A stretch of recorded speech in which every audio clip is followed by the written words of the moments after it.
Sir ఒక call చేసి student వచ్చారు సార్, కొంచెం ఒకసారి మీతో నేనే మాట్లాడతాను. నీ దగ్గరికి ఒక స్టూడెంట్ పంపించా. ఆ అబ్బాయేనా ఇతను? ఇతను వేర్లే, ఇతను వేర్లే. నా దగ్గర ఉన్నాడు, బయట ఉన్నాడు. ఓకే సార్ చెప్పమ్మా. తను ఒక నిమిషం ఏంటంటే మొన్న సిపిటి ఇంటిగ్రేటెడ్ కోటేశ్వర బ్యాచ్ లో కంటిన్యూ అవుతున్నాడు సార్. ఒక నిమిషం అమ్మా, ఒక నిమిషం. కోటేశ్వర అనే దగ్గరికి ఒక స్టూడెంట్ ని తీసుకెళ్ళమన్నాను కదా, తీసుకెళ్ళలేదా? సరే ఓకే, కూర్చోబెట్టండి, నేను మాట్లాడతాను. అమ్మా నువ్వు చెప్పమ్మా కోటేశ్వర. సార్ ఇప్పుడు ఆ స్టూడెంట్ ఏంటంటే మొన్న సిఏ ఫౌండేషన్ పాస్ అయ్యాడు సార్. ఓకే తను నా దగ్గరకు వచ్చాడు, మీ మోహన్ సార్తో ఒకసారి మాట్లాడతాను సార్ అన్నారు. అవునమ్మా, నా నెంబర్ స్టూడెంట్స్ దగ్గర ఉంది, డైరెక్ట్ కాల్ చేయొచ్చు కదా. ఇష్యూ ఏంటి చెప్తున్నానా? తను పాస్ అయ్యాను, అది ఒకసారి మీతో షేర్ చేసుకుంటాను అంటున్నారు. సరే త్వరగా విన్నాను. హలో హలో చెప్పమ్మా, ఇష్యూ సార్, చెప్పు. Good evening sir. Good evening నాన్న, చెప్పమ్మా. సార్ యాక్చువల్గా ఈ డిసెంబర్ అటెంప్ట్ లో సిఏ ఫౌండేషన్ క్వాలిఫై అయ్యాను సార్ నేను. ఓ వెరీ గుడ్. అంటే యాక్చువల్గా జూలై అటెంప్ట్ లో ఒకసారి ఇచ్చాను సార్, అటెంప్ట్ ఇచ్చా సార్. ఓకే కాకపోతే అప్పుడు ఫెయిల్ అయ్యా సార్ అప్పుడు. ఓకే కానీ ఇప్పుడు సిఏ ఇంటర్ప్రైజెస్ బ్యాచ్ అయితే జాయిన్ అయ్యా అప్పుడే. తర్వాత రిజల్ట్స్ చూసాక డైలమాలో ఉంటే అప్పుడు ఒకసారి అప్పుడే జాయిన్ అవటం అంటే ఇప్పుడు మన ఆగస్టులో స్టార్ట్ అయిన ప్రీ రిజల్ట్స్ బ్యాచ్ లో జాయిన్ అయిపోయి సిఏ ఇంటరా? అవును సార్, సిఏ ఇంటర్ప్రైజెస్ బ్యాచ్ జాయిన్ అయ్యా సార్. ఓకే అప్పుడు రిజల్ట్స్ సెప్టెంబర్ 13 వచ్చింది కదా సార్ అసలు. అవును దాంతో ఫెయిల్ అయితే అప్పుడు డైలమాలో ఉంటే అప్పుడు ఒకసారి మీరు వీడియో పెడుతున్నారు సార్, అది ఇంటిగ్రేటెడ్ కోచింగ్ గురించి.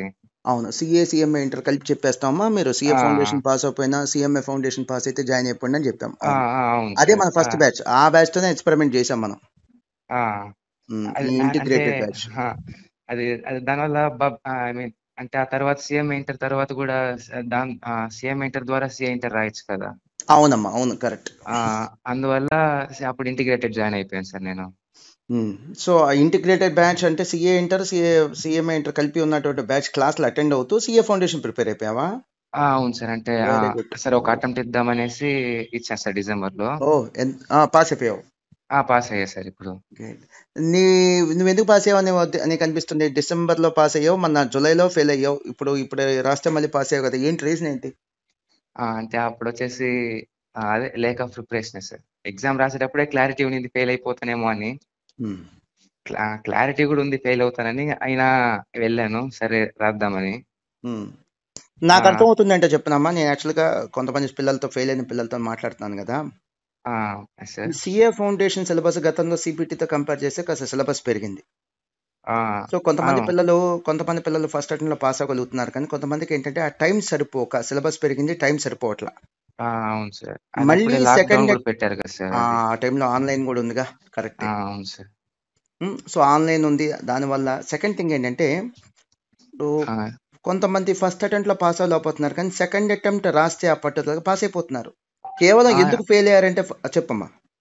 అంటే అప్పుడు నాకు సెకండ్ అటెంప్ట్ లో నాకే క్లారిటీ తెలిసింది సార్. అంటే ఫస్ట్ అటెంప్ట్ లో టైం ఎగ్జామ్ సరిపోలేదు. ఫస్ట్ అటెంప్ట్ లో చాలా మంది పిల్లలు ఫెయిల్ అవుతున్న వాళ్ళు ఎందుకు ఫెయిల్ అవుతున్నారు అంటే టైం సరిపోక. అవును సార్, వాళ్ళకి సఫిషియెంట్ గా టైం ఉండట్లా. ఇప్పుడు సిపిటి అనుకో, మా దీంతో కంపేర్ చేస్తే సిలబస్ తక్కువ ఉంటది, ఇది సిలబస్ పెరిగినప్పుడు టైం పెరగాలి కదా, టైం పెరగల. సో ఆ సఫిషియెంట్ టైం లేక పిల్లలు కొంతమంది ఫెయిల్ అవుతున్నారు. ఎవరైతే ఈ కోర్సు పట్ల అభిమానంగా ఇంకోసారి రాస్తున్నారో సో వాళ్ళలో ఎక్కువ మంది మళ్ళీ పాస్ అయిపోతున్నారు. మీ ఫ్రెండ్స్ ఎవరైనా ఇలా రాశారా ఈ ఇంటిగ్రేటెడ్ బ్యాచ్ వింటూ? యాక్చువల్ గా మేము ఒక 7 మెంబర్స్ ఏమో ఉన్నాం సార్. మేము 7 మెంబర్స్ కలిసే గ్రూప్ గా జాయిన్ అయ్యాం అసలు. మా 7 మెంబర్స్ పాస్ అయిపోయాం సార్. ఫౌండేషన్. అవును sir, great, that's great. Integrated లోనే ఉండి పాస్ అయ్యాం సార్.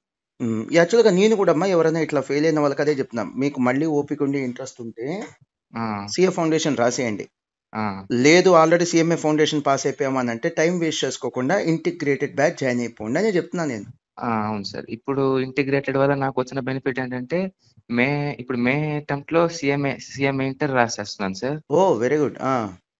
అంటే కాన్ఫిడెన్స్ ఉంది పాస్ అయిపోతానని, ఎందుకంటే సిఏనే సిలబస్ విన్నాను కదా. సిఏ సిలబస్ విన్నాక సిఎంఏ రాద్దాం అనేసి. ముందు సిఎంఏ ఇంటర్ రాసేస్తున్నావు రేపు? అవును సార్, మే ఆ తర్వాత ఇక సిఏ రాసుకోవచ్చు. అంటే ఇప్పుడు తర్వాత అంటే నాకు తెలిసి ఇప్పుడు నువ్వు పాస్ అయ్యావు కాబట్టి నవంబర్ 2022లో నవంబర్ లో రాయొచ్చు. దీనివల్ల కాకపోతే 6 months బెనిఫిట్ కదా సార్, ప్రిపరేషన్ టైం వచ్చింది నీకు 6. కరెక్టే, నువ్వు హ్యాపీగా సిఏ అంటే. ఇప్పుడు మళ్ళీ ఇంకొక బెనిఫిట్ కూడా ఉంది, ఇందాక నేను మాట్లాడినప్పుడు నాకు కూడా స్ట్రైక్ అయింది పిల్లడితో. సిఏకి సిఎంఏకి 2 సార్లు కోచింగ్ ఫీజు కట్టాల్సిన అవసరం లేదు, అవసరం లేదు. ఒకే బ్యాచ్ లో 2 వినేయచ్చు. మా ప్రిపరేషన్ కి టైం ఉంటుంది. సిలబస్ ముందే కంప్లీట్ అయిపోయింది. ఉమ్. ఇప్పుడు ప్రిపరేషన్ కి 6 months టైం ఉంటుంది కాబట్టి బోత్ గ్రూప్స్ రాస్తామని ప్లాన్ వేస్తున్నాను సార్ నవంబర్ అంటే ఆల్మోస్ట్ ఈ 2022 కి. 1.5 year లో నువ్వు రేపు జూన్ కి సిఎం ఇంటర్ రాసేస్తావు, అవును సార్. నవంబర్ కి సిఏ ఇంటర్ కూడా రాసేస్తావు. సిఏ ఇంటర్ 2 groups ఎక్స్ట్రా రాద్దాం అనుకుంటున్నాను ఎక్స్ట్రా సార్. ఫీజు కూడా ఖర్చు ఉండదు. Already CA inter CM inter రెండు వింటున్నావు కదా, అవును సార్. అదే కోచింగ్ తో నువ్వు సిఏ ఇంటర్ కూడా రాసేయచ్చు. అవును సార్. సరే, ఓకే ఓకే. నువ్వు ఇంకోటి గమనించావా, ఫెయిల్ అయిన ఏంటి సార్? తర్వాత ఎవరైతే గివప్, నేను ఓడిపోతాను లేకపోతే నేను ఇంకా సరెండర్ అయిపోతానని అనకుండా ఎవరైతే ఫైట్ చేశారో వాళ్ళందరూ సంతోషంగానే పాస్ సక్సెస్ అవుతున్నారు. అవును సార్. సో అవును సార్. మీరు చేసిన మంచి పని ఏంటంటే ఫెయిల్ అయిన తర్వాత ఆ, డిప్రెస్ అవ్వకుండా, సరే సిఎంఏ ఫౌండేషన్ పాస్ అయ్యాం కదా, let us continue this course అని చెప్పి ఆ ఇంటిగ్రేటెడ్ బ్యాచ్ జాయిన్ అయిపోయి ఉమ్. సిఏ కూడా కంటిన్యూ చేశారు. అంటే అప్పుడు మీరు వీడియో పెట్టారు కదా సార్, వీడియో చూసే అసలు నాకు ఈ ఐడియా వచ్చింది సార్ అసలు. గుడ్, మీరు కూడా కష్టపడ్డారులే అమ్మా. ఇప్పుడు అటు ఇంటిగ్రేటెడ్ బ్యాచ్ క్లాసెస్ వింటూ మళ్ళీ సిఏ ఫౌండేషన్ కూడా ప్రిపేర్ అవటం అంటే అంత ఈజీ ఏం కాదు నాన్న. ఆ, నేను ఇప్పుడు నిన్న కోటేశ్వర అనే కూడా అదే చెప్పా. ఈ ఫస్ట్ టైం రాసిన వాళ్ళు ఉంటారు చూసారు, రెగ్యులర్ బ్యాచ్ పిల్లలు, అవును సార్. వాళ్ళ రిజల్ట్ 50-55 ఆ రేంజ్ లో ఉంది. కానీ crash batch study hours batch పిల్లలు అయితే 70% పాస్ అయ్యారు. అవును సార్. అంటే అప్పుడు ఆన్లైన్ కదా సార్, అది ఎవరు ప్రిపేర్ అవ్వలేదు సరిగ్గా. ఇప్పుడు మాకు బాగా టైం ఉండింది. ఒకసారి ఫెయిల్ అయ్యాక తెలిసింది, ఐ మీన్ ఎక్స్పీరియన్స్ అయ్యాం మేము ఎలా రాస్తే పాస్ అవుతాము అలా. గుడ్, అదొకటమ్మా. ప్లస్ టైం సరిపోయింది మీకు, ఫస్ట్ అటెంప్ట్ లో టైం సరిపోలా, టైం ఇప్పుడు ఈ సెకండ్ అటెంప్ట్ లో మీకు టైం సరిపోయింది. అవును సార్. సరే నాన్న, బాయ్ అమ్మా, ఆల్ ద బెస్ట్. అమ్మ నాన్న అడిగాను థ్యాంక్ యూ చెప్పు. సార్. బాయ్ నాన్న. Okay sir, bye sir.